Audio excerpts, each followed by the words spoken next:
You ask Tiger to solve. This deals with linear equations with one unknown.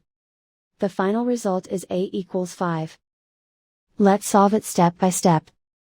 Group all A terms on the left side of the equation. Subtract 12A from both sides. Group like terms. Simplify the arithmetic.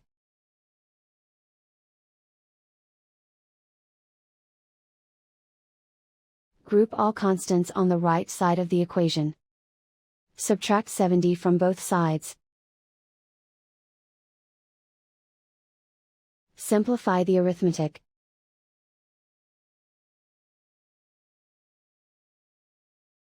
Isolate the A.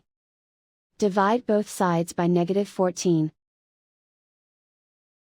Cancel out the negatives. Simplify the fraction. Cancel out the negatives. Find the greatest common factor of the numerator and denominator. Factor out and cancel the greatest common factor. And so the final result is A equals 5.